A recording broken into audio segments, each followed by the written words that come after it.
Assalamualaikum warahmatullahi wabarakatuh. Salam, Om Swastiastu, Namo Buddhaya, dan salam kebajikan. Halo, di sini saya akan memaparkan sedikit tentang materi kewarganegaraan, yakni hak dan kewajiban.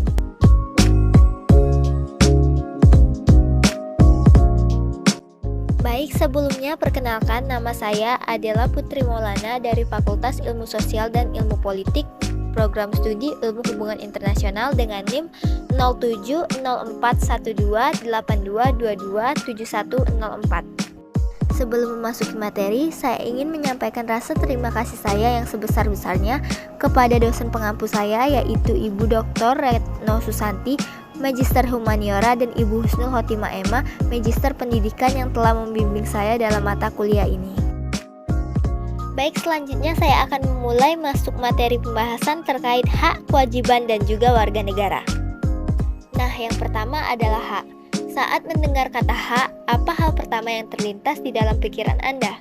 Apakah itu merupakan bentuk dari kepemilikan atau kewenangan? Yap, keduanya sangat benar. Menurut Kamus Besar Bahasa Indonesia sendiri, hak merupakan bentuk dari kebenaran, kepemilikan, kewenangan, kekuasaan, derajat, dan wewenang menurut hukum. Jadi, hak adalah suatu kuasa yang mutlak menjadi milik seseorang untuk menerima atau melakukan sesuatu yang seharusnya diterima atau dilakukan oleh suatu pihak dan tidak dapat dituntut secara paksa oleh pihak lain.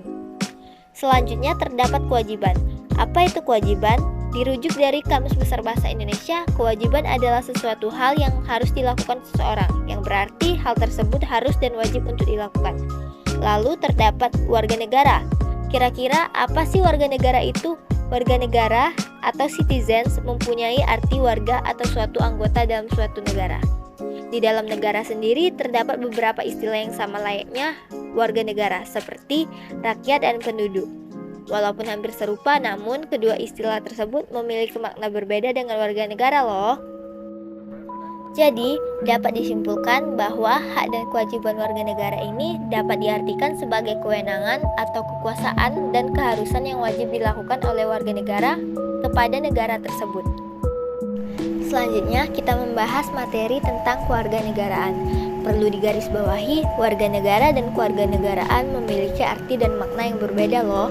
Jika warga negara merupakan anggota dari suatu negara, maka kewarganegaraan merupakan status keanggotaan yang menunjukkan hubungan antara warga negara dan negaranya. Lantas, apa saja sih unsur-unsur penentu kewarganegaraan itu? Terdapat beberapa unsur penentu, yakni unsur darah keturunan atau ius sanguinis, unsur darah tempat kelahiran atau ius soli, dan unsur pewarganegaraan atau naturalisasi. Lalu, kewarganegaraan ini memiliki istilahnya sendiri mengenai problem dalam status kewarganegaraan, yaitu yang pertama adalah apatride, yakni seseorang yang tidak memiliki status kewarganegaraan. Lalu ada bipatride, yaitu suatu istilah yang dipakai untuk seseorang yang memiliki dua kewarganegaraan. Dan yang terakhir adalah multipatride, yakni seseorang yang memiliki dua atau lebih status kewarganegaraan. Lalu, kedudukan dan peran warga negara. Di dalam negara, warga mempunyai kedudukan, yakni warga negara memiliki hubungan timbal balik yang sederajat dengan negaranya. Warga negara juga memiliki hubungan hukum dengan negara yang berwujud status, peran, hak, dan kewajiban secara timbal balik. Peran warga negara ini juga dibagi menjadi 4, yakni peran positif, peran pasif, peran aktif, dan peran negatif. Berikutnya adalah hak dan kewajiban warga negara Indonesia. Hak dan kewajiban warga negara Indonesia sesuai dengan Undang-Undang Dasar 1945.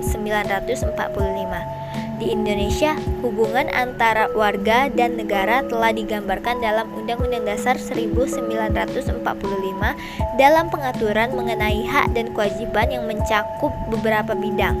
Hak dan kewajiban ini tercantum pada pasal 27 hingga pasal 34 Undang-Undang Dasar 1945. Lalu yang terakhir adalah hak dan kewajiban yang dimiliki negara terhadap warga negara. Hak dan kewajiban negara terhadap warga negara pada dasarnya merupakan kewajiban dan hak warga terhadap negaranya. Beberapa contoh kewajiban negara adalah kewajiban untuk menjamin sistem hukum yang adil, kewajiban untuk menjamin hak asasi warga negara, kewajiban untuk mengembangkan sistem pendidikan nasional untuk rakyat, kewajiban untuk memberi jaminan sosial, dan kewajiban untuk memberi kebebasan beribadah. Beberapa contoh hak negara adalah hak negara untuk ditaati hukum dan pemerintahannya, hak negara untuk dibela, hak negara untuk menguasai bumi air, dan juga hak kekayaan untuk kepentingan rakyat.